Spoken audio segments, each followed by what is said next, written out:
घटना आहे राजेश जगदाळे आणि दीपाली जगदाळे।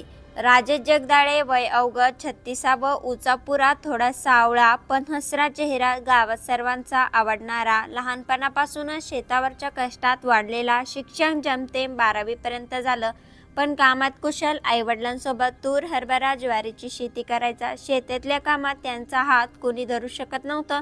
शांत स्वभाव पण मनात खोलवर विचार करणारा, फावल्या वेळात बैलांची देखभाल, मित्रांसोबत एखाद्या झाडाखाली गप्पा आणि रविवारचं खास पिठलं भाकरीचं जेवण हेच त्याचं जग। दीपालीचं वय अवघं 24, गावातल्या दुसऱ्याच पाड्यावरची, रंग गोरा, चेहऱ्यावर स्थिरपणा, आईच्या हाताखाली घरकाम शिकलेली आणि थोडंफार शिवणकामही।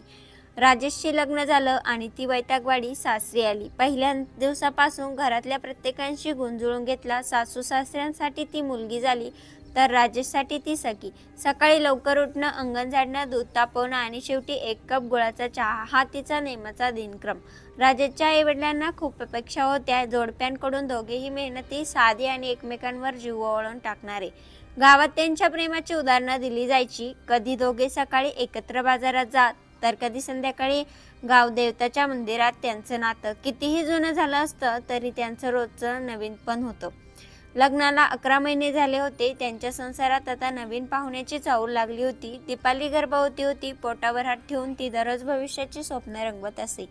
पोरग की पोरगी, हा नाव काय ठेवायचं, तोंड आईसारखं असेल की बाबांसारखं। राजेशही त्या स्वप्नात सामील होता। मित्रांना तो नकळत सांगायचा, यंदा पेरणी लवकर झाली पाहिजे, बाळाच्या जन्माआधी सगळं नीट ठेवलं पाहिजे। त्यांचं हसू खोलवरून जायचं। दीपालीच्या खांद्यावर त्याचा विश्वास होता आणि तिच्या पोटात वाढणाऱ्या लेकरावर त्याचं स्वप्न। दिवसामागून दिवस जात होते। दोघेही संसाराच्या नव्या पर्वासाठी सज्ज होते। कधी खोली रंगवली जायची तर कधी छोटंसं पाळणं पाहून दीपालीचे डोळे भरून यायचे। गावातल्या बायकांच्या गप्पामध्ये बाळातपणाच्या गोष्टी यायच्या आणि दीपाली विचारांनी हरवून जायची। राजेशने आपल्या संसारासाठी नवीन भिंती उभ्या केल्या नव्हत्या पण मनाच्या भिंतीवर स्वप्न रेखाटली होती। दीपालीने सोन्याचे दागिने मागितलं नव्हतं पण राजेशच्या प्रेमाने ती हळूहळू फुलत गेली।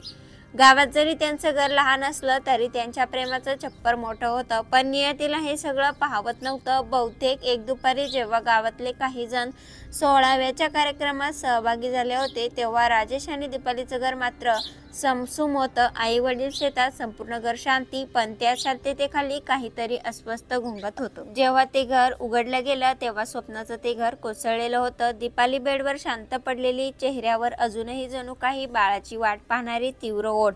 राजेश जिथं आयुष्यभर उभा राहायचा होता तिथे शेवटचा टप्पा गाठलेला। कोणती वेदना असेल की जी अशा जोडप्यांना स्वतःच्या अस्तित्वावर काट मारायला भाग पाडते। कोणते प्रश्न असतील जे त्यांची एकमेकांपासून लपवले की खूपच मोठं ओझं झालं होतं स्वप्नांचं। आज त्यांच्या घरात शांती आहे पण मृत शांती। चुलीत उष्णता नाही, अंगणात वाऱ्याची गाणी नाहीत आणि त्यांच्या खोलीतून बाळाच्या टाळ्याची वाट पाहणाऱ्या भिंती आता बकास आहेत। राजेश आणि दीपाली आता नाहीत पण त्यांचं ते साधं, प्रेमळ आणि निस्वार्थ आयुष्य कायम गावाच्या आठवणीत राहील। गावात आता एखादी सून घर झाडताना तिची आठवण काढते, एखादा नवरा बाजारात भाजी घेताना राजेश सारखं निवडतो आणि कोणी बाई बाळातपणाच्या वेळी दीपालीची कहाणी आठवते। त्यांचं आयुष्य थांबलं पण त्यांच्या साध्या निरागस जीवनशैली जे प्रेम होतं ते कधीच संपणार नाही। ही घटना ऐकून आपल्याला याविषयी काय वाटते, आपली प्रतिक्रिया नक्की कळवा आणि ह्या YouTube चॅनलवरती तुम्ही पहिल्यांदा आला असाल तर चॅनलला सबस्क्राईब करून बेल आयकॉनवरती प्रेस करा आणि अशाच येणाऱ्या नवनवीन व्हिडिओचे नोटिफिकेशन मिळवा। धन्यवाद।